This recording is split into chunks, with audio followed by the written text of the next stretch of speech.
बहू को वह कुछ ज्यादा ही परेशान करती रहती थी। उसको सताने में उसको बहुत ही ज्यादा आनंद आता था। सेठ के छोटे बेटे की पत्नी का नाम सुकन्या था। बेचारी सुकन्या सुबह जल्दी उठ करके अपने कामकाज में जुट जाती थी। इतना करने पर भी सेठ की पत्नी की निगाहों में सुकन्या हमेशा खटकती रहती थी। एक दिन की बात है, सुकन्या घर में झाड़ू लगा रही थी तो सेठ की पत्नी बोली कि तेरे हाथ में जान नहीं है, क्या तू जल्दी जल्दी झाड़ू लगा।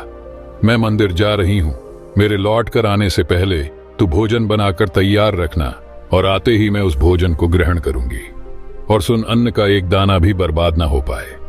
बेचारी सुकन्या करती भी तो क्या, वह अपनी सास की बातों को सुनती रही। तब घर की सफाई करने के बाद सुकन्या खाना बनाने में लग गई। खाना बनाते समय वह मन में सोच रही थी कि मैं इतना काम करने के बाद भी एक पल के लिए चैन की सांस नहीं ले पाती हूँ और मेरी सांस हर समय मेरे काम में कोई ना कोई गलती निकालती रहती है।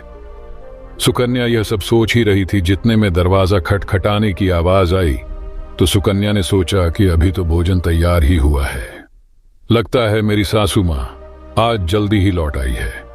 जब सुकन्या ने दरवाजा खोला तो उसने क्या देखा कि बाहर दरवाजे पर एक सन्यासी महात्मा खड़े हैं।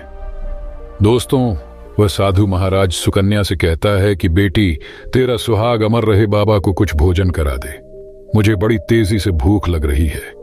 दर्शकों, भगवान विष्णु कहते हैं कि लक्ष्मी सुकन्या बहुत सुशील और संस्कारी थी। उसने सोचा कि साधु महाराज को भोजन करा तो दूं, परंतु यदि मेरी सांस आ गई तो मेरी खैर नहीं। फिर कुछ देर सोच विचार करने के बाद में उसने सन्यासी को भोजन करने के लिए अंदर आने को कहा। और उसी समय सुकन्या के मन में विचार आया कि सांस से डरना कैसा, यदि मेरी सांस आ भी जाएगी और मुझसे कुछ कहेगी तो मैं उनसे कह दूंगी कि मैं अपने हिस्से का भोजन इन महात्मा को दे रही हूं। भगवान विष्णु कहते हैं, हे लक्ष्मी। फिर ऐसा सोच करके सुकन्या साधु को अंदर ले गई और अतिथि धर्म का पालन करते हुए उस साधु को भोजन कराने लगी।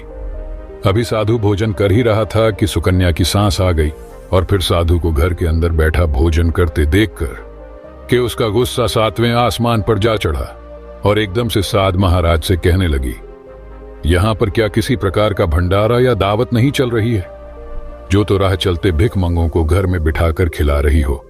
सुकन्या ने अपनी सांस को रोकने की बहुत कोशिश की, परंतु उस दुष्ट स्त्री ने सन्यासी को धक्के मारकर घर से बाहर निकाल दिया और उसका खाना उठाकर फेंक दिया।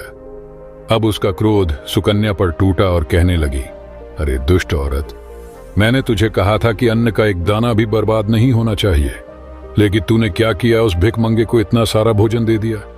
दोस्तों, भगवान विष्णु कहते हैं, हे लक्ष्मी।